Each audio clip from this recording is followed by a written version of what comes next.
আসসালামু আলাইকুম।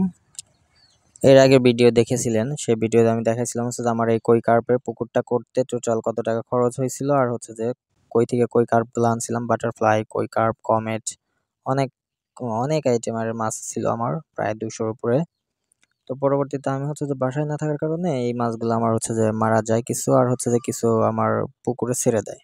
তো তারপর আমার এই পুকুরটা মানে একদম পরিত্যক্ত অবস্থা পড়েছিল, নোংরা-টোংরা ছিল, গাছের পাতা পড়ে একদম অবস্থা খারাপ ছিল। তো আমি হচ্ছে পরবর্তীতে এবার এসে এটাকে ক্লিন করি। ফার্স্টে ক্লিন করে তারপর হচ্ছে যে পানিগুলো যা ছিল, নোংরা পানিগুলো সব ফেলে দেই। তারপর হচ্ছে যে মাছ ছাড়বো, সেজন্য মাছের জন্য যাই হচ্ছে টাঙ্গাইলে আমাদের। তো এখান থেকে মাছগুলো নিয়ে আসার সময় আমি হচ্ছে ভিডিওটা করতে পারি নাই। বাট হচ্ছে যে আমি নিয়ে আসা অবস্থাতে সিএনজি গেছি।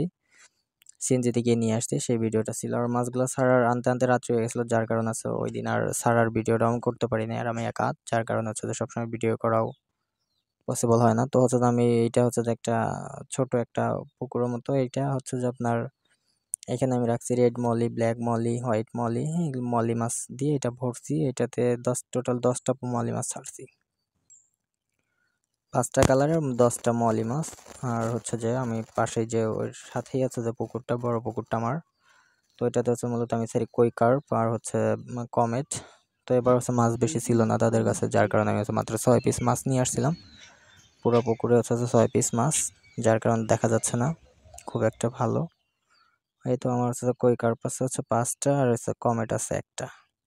তো আমি পরবর্তীতে মাছ আনবো, কিন্তু এর আগে আমার যখন হচ্ছে 200 পিসের মতো মাছ ছাড়া হয়েছিল এখানে, বেশ বড় হয়েছিল, সবকিছু ঠিকঠাকই ছিল। কিন্তু যখন হচ্ছে আগস্ট মাসের কাহিনীর কারণে আমি হচ্ছে যে গ্রাম থেকে আবার ঢাকায় চলে যাই, যার কারণে হচ্ছে আমার ওইখানে যাওয়ার কারণে মাছগুলাকে আর মানে যে করা হয় না। তো পাতা পড়ে, সেজন্য আমি উপরে নেট দিয়ে দিছি এবার, যার জন্য পাতাগুলো না পড়ে মাছগুলো যেন নষ্ট না হয়।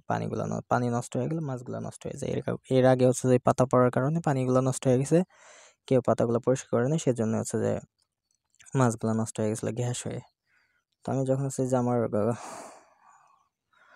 রেড মলি মাছগুলা বা হচ্ছে যে হোয়াইট মলিগুলাকে আমি খাবার দিচ্ছিলাম, তো খাচ্ছিল, খুবই সুন্দর লাগে এগুলো দেখতে। তো গ্রামে আসলে হচ্ছে যে সৌন্দর্য দিয়ে ভরপুর থাকে এমনি, তারপর হচ্ছে যে যখন নিজের একটা ছোট শখ থাকে মাছের, অনেকে দেখা যায় যে অনেক কিছু শখ করে করে, সেটা আমিও করছি। আমার মাছগুলো, এখনকার মাছগুলো খুবই সুন্দর, বাট হচ্ছে যে খুবই অল্প। তো ইনশাল্লাহ আমি মাছ আবার অনেক মাছ নিয়ে আসবো, দোয়া করবেন। আল্লাহ হাফেজ।